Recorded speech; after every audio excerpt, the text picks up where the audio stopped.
fisioterapi dada. Kita masuk ke persiapan alat. Yang pertama ada pot sputum, kemudian ada kertas tisu, kemudian ada handscoon, kemudian ada 2 buah bantal, atau kalau tidak ada balok pengganjal ini bisa kita gunakan bantal.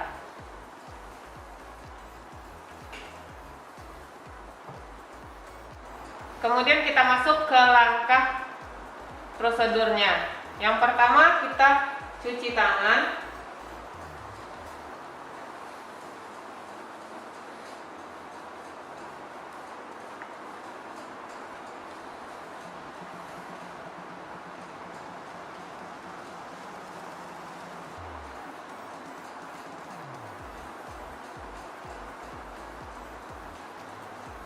Kemudian selanjutnya kita jaga privasi pasien.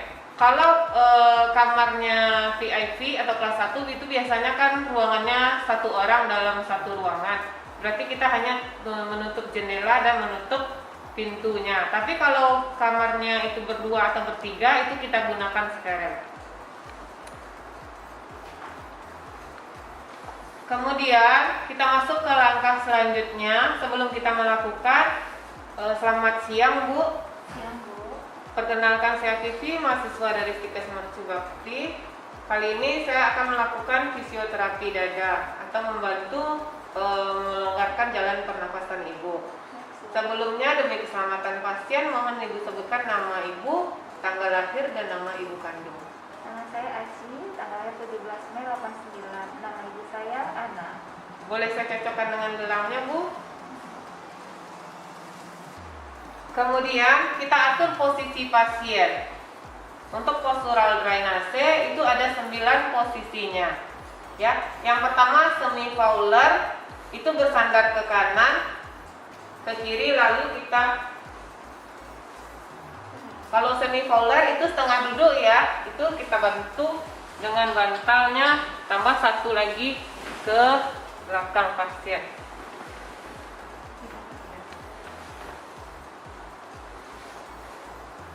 Kemudian hadapnya ke kanan, ya. Apabila yang akan kita drainase daerah bronkus apikal, ya. Kemudian baik, kita masuk ke langkah yang kedua. Itu posisinya tegak dengan sudut 45 membungkuk ke depan.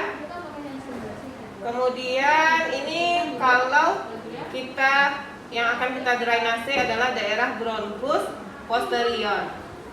Ya Bu.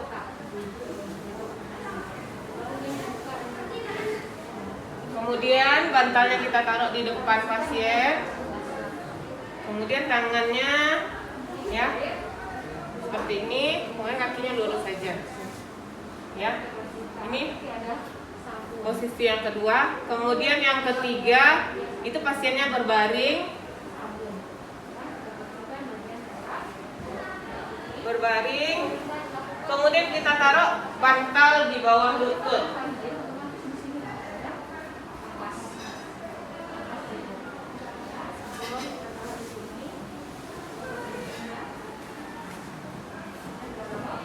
Kita taruh 1 buah bantal di bawah lutut.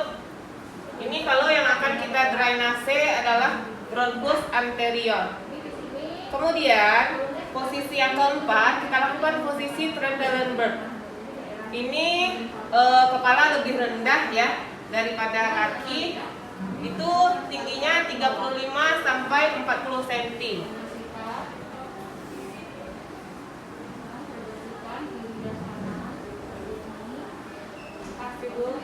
Bantal yang di bawah ini kita ambil. Kemudian ini kita tinggikan ya daerah kakinya.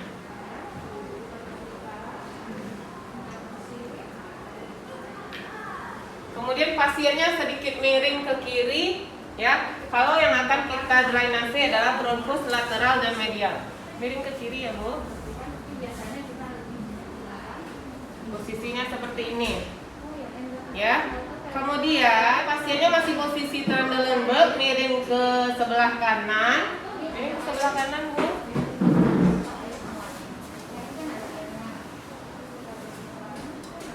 Ini kalau yang kita drainase adalah bronkus superior dan interior. Kemudian posisinya yang selanjutnya condong dengan bantal di bawah panggul apabila yang akan didrainase bronkus apikal. Pasiennya condong, kemudian taruh satu buah bantal di bawah panggul, ya.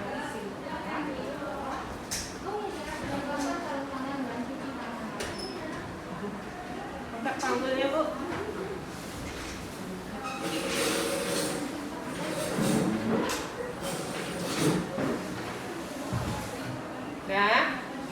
Ya. Kemudian posisi yang selanjutnya, posisi Trendelenburg, pasiennya miring ke samping kanan, ya. Apabila yang akan didrainase bronkus medial, miring ke kanan, Bu. Kemudian bantal yang ini kita ambil, ya, taruh di bagian sini.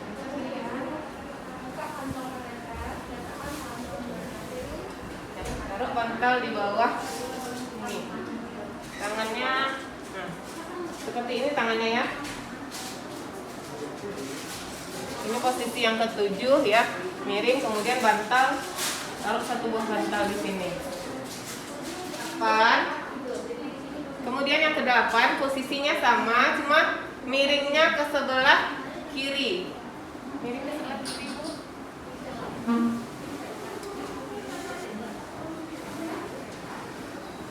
Ke sebelah kiri, kemudian kita taruh bantal di sini.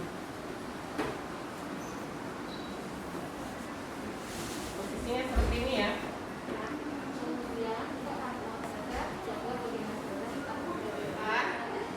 Ya, posisinya sedikit agak condong.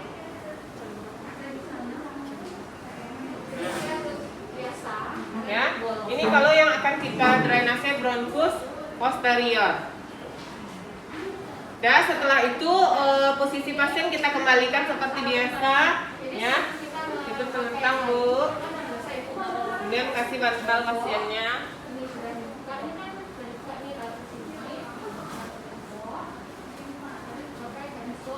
Kemudian tempat tidurnya kita turunin kembali.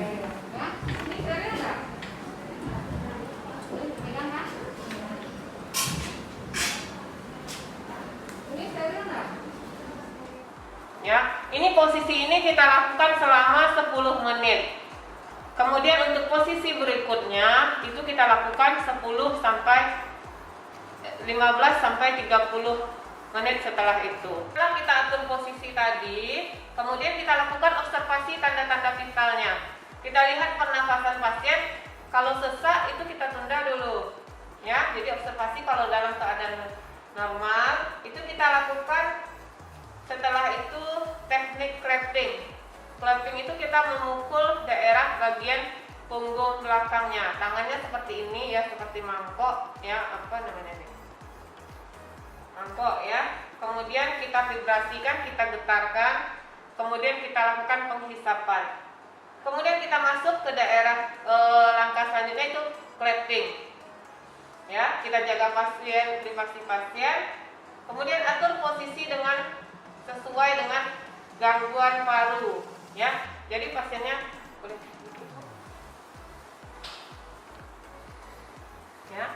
Kita posisikan pasiennya seperti. Baik, setelah kita atur posisi, kemudian kita pasang perlak pengalas atau handuk kecil di bagian bawah pasien. Atau di daerah dagunya boleh, ya. Dan setelah kita lakukan ini, kemudian kita lakukan clapping, ya. Clapping di daerah punggung pasien, ya.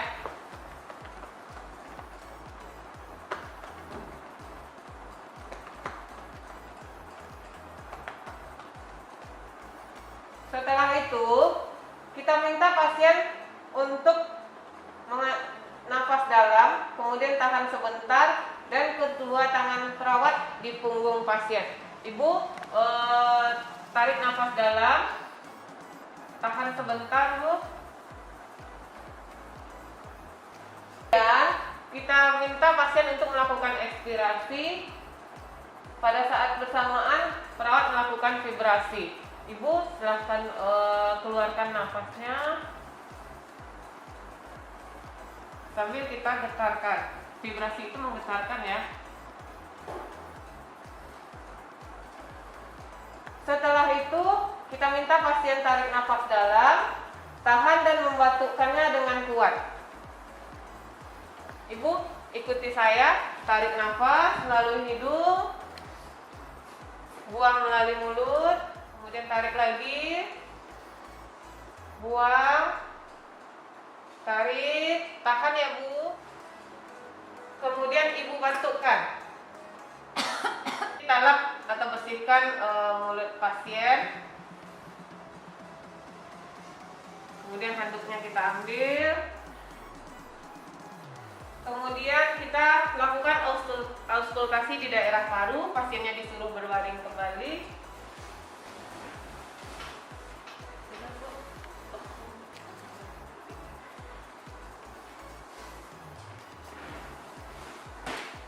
Kita lakukan auskultasi di daerah paru pasien.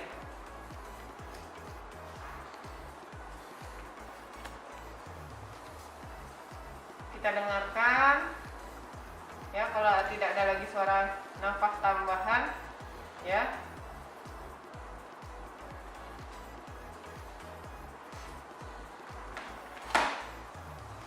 Setelah itu kita terminasi dengan pasien. Ibu, setelah saya lakukan tindakan tadi, apakah Ibu merasa sudah sedikit lebih nyaman? Sudah sedikit sesak. Baik Bu, saya akan kembali ke ruangan saya. 15 menit lagi saya akan kembali untuk mengukur tekanan darah Ibu. Setelah itu perawat melakukan cuci tangan.